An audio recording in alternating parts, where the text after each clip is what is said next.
Anyways, let's move on to England. Manchester United entertains Chelsea, 12 a.m. midnight game for us here in Singapore. Manchester United coming back from the result at Paris Saint-Germain from a fantastic performance, I would say. You would think that they must be flying high, right? But again, it was so negative. I mean, Lindelof was the best player on the pitch for me, for Manchester United, and Thiago Silva is the best player for Chelsea. So what does that tell you? Both teams actually don't want to play, and quite honestly, I feel like they are too scared to make a mistake. I mean, these two teams just want a point. I'm glad I stayed up 12 a.m. for this snooze fest, right? Thanks a lot, guys. Never ever thought that I would see the day Manchester United play like this at Old Trafford. Well, I mean, except for when Mourinho was in charge. Let's not go there. And Chelsea too. Where have all the free-flowing Chelsea that we know under Antonio Conte, maybe under Di Matteo? Where was that team? I mean, I know you guys must be thinking, Hansale, you can't compare those teams to the current team. That's good to point out. But the thing is, in this type of football, is what resonates to a club like Manchester United and Chelsea. And by hiring all these ex-players, legends in the game, by the way, in charge of their former clubs, you might think that they will follow suit of the tradition of the club, the way they play, they know the club, they know the fans, what get the grounds going. That's what they are hired for, right? Or else this will turn into a downfall. Like the 70s, Nottingham Forest, Aston Villa. They were European giants in the 70s though. But things change. Coaches, managers change. Philosophy change, and down they go.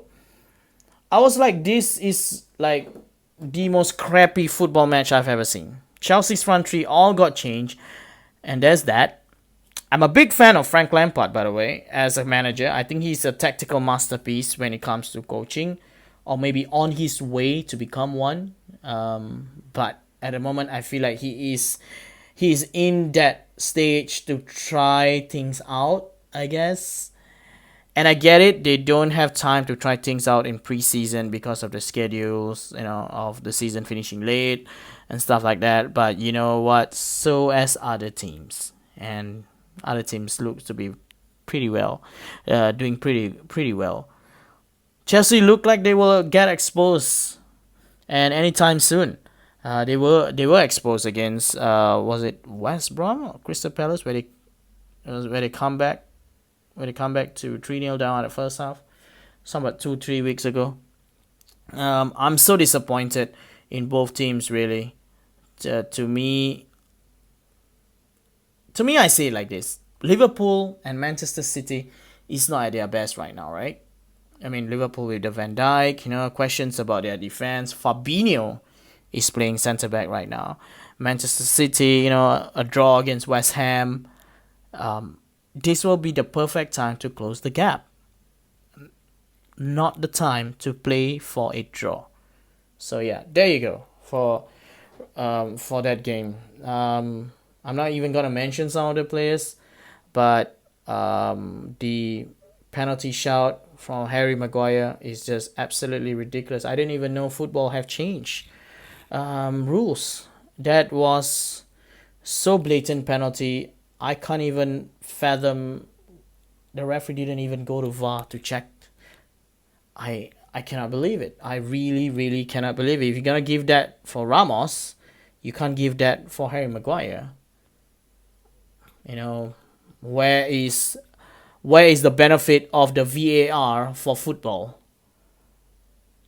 I mean, for God's sake, I went to take my run.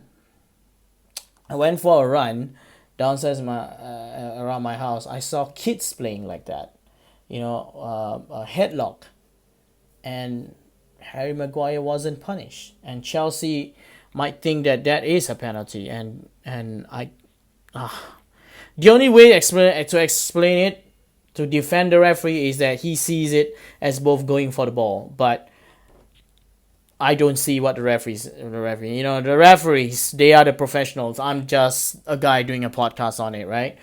But freaking my god, if that wasn't a foul, then I don't want to watch football anymore.